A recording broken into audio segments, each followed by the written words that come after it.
Introduction. The Battle of Princeton occurred during the American Revolutionary War on January 3, 1777, near Princeton, New Jersey. It resulted in a small victory for the Colonials.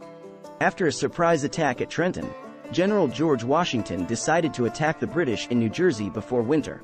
He advanced to Princeton, clashed with British forces, and eventually defeated them. The battles of Trenton and Princeton boosted Patriot morale and attracted more recruits to the Continental Army.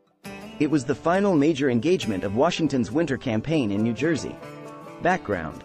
After the victories at Trenton, Washington and the Continental Army crossed the Delaware River, captured Trenton, and returned to Pennsylvania. They recrossed the river on December 29 to defend Trenton.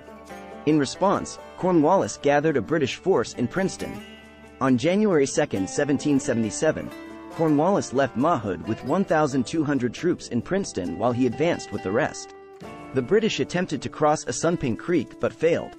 During the night, Washington planned a surprise attack on Princeton. He left a small force to deceive the British while the main army took a back road. By 2 a.m., they were on the move, facing challenges. At dawn, they reached Stony Brook, where a detachment was sent to destroy the bridge and delay Cornwallis. Washington led the rest of the army down an unused road, with Sullivan and Cadwalader in the lead. Mahood, unsure of the American army's size, warned the 40th Regiment and redirected his troops toward Princeton. Mercer adjusted his course but eventually joined Sullivan. Mahood sent reinforcements to the 40th Regiment and attacked Mercer with the remaining troops. Battle. Mahood's troops encountered Mercer's forces in William Clark's Orchard. Mercer's troops initially pushed back the British light troops but were eventually overwhelmed. The outnumbered Americans engaged in a firefight but were at a disadvantage due to their slower loading rifles. Mahood ordered a bayonet charge, resulting in the capture of American cannons and the surrounding of Mercer. Mercer refused to surrender and was bayoneted by the British, while his second-in-command, Colonel Hazlitt, was killed. Meanwhile, Cadwalader's brigade arrived, but most of the militiamen fled upon seeing Mercer's men retreating. Washington arrived with additional troops, including riflemen, and rallied Cadwalader's men. Washington led the American forces into battle, coordinating their movements and giving the signal to fire. The Americans advanced, with Hitchcock's New Englanders threatening the British flank. The riflemen picked off British soldiers, and the American artillery provided support. The British began to flee, and the Americans pursued them, with some Americans blocking the British retreat across the bridge.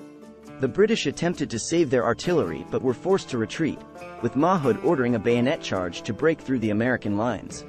Some Americans continued to pursue the British, inflicting casualties and taking prisoners. Washington rode back to Princeton, where the remaining British troops took refuge in Nassau Hall. Eventually, 194 British soldiers surrendered after American forces broke down the front door and the British displayed a white flag. Aftermath. After the Battle of Princeton, Washington's troops looted British supplies in Princeton before learning of Cornwallis' approach. They decided to leave Princeton and moved to Somerset Courthouse, Pluckeman, and finally settled in Morristown for winter encampment. Cornwallis retreated to New Brunswick, abandoning several posts in New Jersey. The following months witnessed small-scale skirmishes called the Forage War. The British reported 18 killed, 58 wounded, and 200 missing, while the Americans captured 194 prisoners. Estimates differ on British casualties, but Washington claimed over 100 killed and 300 captured. American losses varied, with approximately 6 to 7 officers and 25 to 30 enlisted men killed. The Battle of Princeton elevated American morale, seen as a significant victory alongside Trenton. British historian Sir George Otto Trevelyan acknowledged the immense historical impact of the victories at Trenton and Princeton, noting their profound influence in such a short span of time.